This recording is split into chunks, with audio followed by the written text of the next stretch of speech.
राजकारणात शत्रूचा शत्रू तो आपला मित्र असं म्हटलं जातं. पण मालेगावात तर मित्राचा शत्रू आणि शत्रूचा मित्र असं काहीच अजीब समीकरण पाहायला मिळत आहे. 7 फेब्रुवारीला होणाऱ्या महापौर निवडणुकीपूर्वी मालेगावच्या गल्लीबोळातून ते थेट मंत्रालयापर्यंत खळबळ माजली आहे. भाजप आणि काँग्रेस एकत्र येतात काय? पुन्हा भाजपचे नगरसेवक बंड करतात काय? आणि कट्टर विरोधक मानले जाणारे एमआयएम आणि शिवसेना शिंदे गट गुप्त बैठका घेतात काय? मालेगाव महापालिकेचा हा सत्ता संघर्ष आता केवळ शहरापुरता मर्यादित न राहता संपूर्ण महाराष्ट्रासाठी कुतूहलाचा विषय ठरला आहे. चला सविस्तर जाणून घेऊया संपूर्ण प्रकरण आजच्या व्हिडिओमध्ये. मालेगाव महानगरपालिकेच्या 84 जागांच्या निकालाने कोणाला स्पष्ट बहुमत दिलेलं नाही. बहुमतासाठी आवश्यक असलेला 43 हा आकडा गाठताना सर्वांची दमछाक होत आहे. चला पाहूया कोणाला किती मतं मिळाली. मालेगाव सेक्युलर फ्रंट म्हणजे इस्लाम पार्टीला 25 प्लस सपा 5 म्हणजे 40 मते, एमआयएम ला 21, शिवसेना शिंदे गटला 18, काँग्रेसला 3 आणि भाजपला 2. सेक्युलर फ्रंटला बहुमतासाठी केवळ 3 मतांची गरज आहे, तर दुसरीकडे एमआयएम आणि शिवसेना एकत्र आल्यास हा आकडा 39 पर्यंत पोहोचतो. अशा वेळी 3 नगरसेवक असलेली काँग्रेस किंग मेकरच्या भूमिकेत आली आहे. 30 जानेवारीला नाशिकमध्ये एक धक्कादायक घटनाही घडली मित्रांनो. कट्टर विचारधारेचे विरोधक असलेल्या भाजप आणि काँग्रेसने भारत विकास आघाडी नावाने गटाची नोंदणी केली. उद्देश हाच की इस्लाम पार्टीला सत्तेपासून रोखणे. मात्र हा प्रयोग भाजपच्या अंगलाट येताना दिसत आहे. अवघ्या 48 तासात भाजपच्या नगरसेवकांनी या नोंदणीला विरोध करत गट रद्द करण्याचा अर्ज दिला.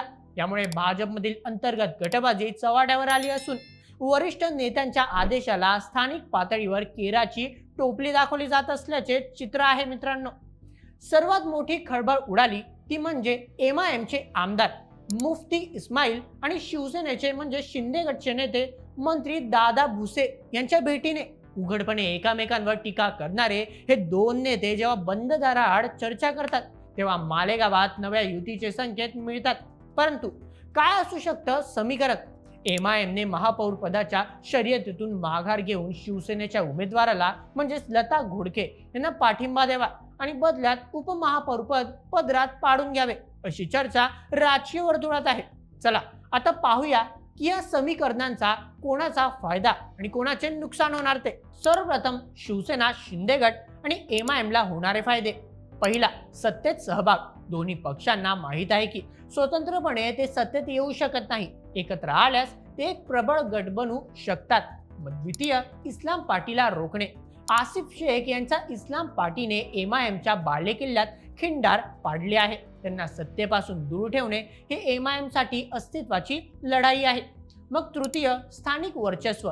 दादा भुसे यांच्यासाठी मालेगावचा गड राखणे प्रतिष्ठेचे आहे. एमआयएमची साथ मिळाल्यास ते पुन्हा एकदा आपली पकड मजबूत करू शकतात. आता वळूया भाजपला बसणाऱ्या फटक्याकडे. सर्वप्रथम प्रतिमेची हानी. काँग्रेस सोबत युती करण्याचा प्रयत्न केल्याने भाजपच्या हिंदुत्ववादी प्रतिमेला धक्का बसला आहे. मग द्वितीय, नगरसेवकांचे बंड. पक्षाच्या निर्णयाविरोधात नगरसेवकांनी दिलेला अर्ज भाजपची संघटनात्मक कमकुवतपणा दर्शवतो. मग तृतीय, राजकीय अलगीकरण. जर शिवसेना शिंदे गट आणि एमआयएम एकत्र आले तर भाजप या सत्तेच्या समीकरणातून पूर्णपणे बाहेर फेकली जाईल. स्वबळावर काही करण्याची ताकद नसल्याने भाजपची अवस्था इकडे आड तिकडे विहीर अशी झाली आहे. निवडणुकीला अवघे काही तास उरले असताना अनेक नगरसेवक सहलीला गेले आहेत तर काही नॉट रिचेबल झाले आहेत. घोडे बाजार होण्याची दाट शक्यता असून शेवटच्या क्षणी काँग्रेस कोणाला पाठिंबा देते किंवा तटस्थ राहते यावर मालेगावचा पुढचा महापौर कोण ठरेल. मालेगावची ही निवडणूक केवळ एका शहराची सत्ता नाही तर आगामी विधानसभा निवडणुकीची नांदी ठरणार आहे. 7 फेब्रुवारीला लाल दिव्याची गाडी कोणाच्या दारात उभी राहणार? इस्लाम पार्टीचा झेंडा फडकणार की शिवसेना एमआयएमची छुपा युती चमत्कार ठरणार? हे पाहणे उत्सुकताचे ठरेल. मित्रांनो, राजकारणातला हा रंगदार खेळ आम्ही आपल्यापर्यंत पोहोचवत राहू. तोपर्यंत जोडलेले रहा बोल एमएचच्या YouTube चॅनलशी. धन्यवाद.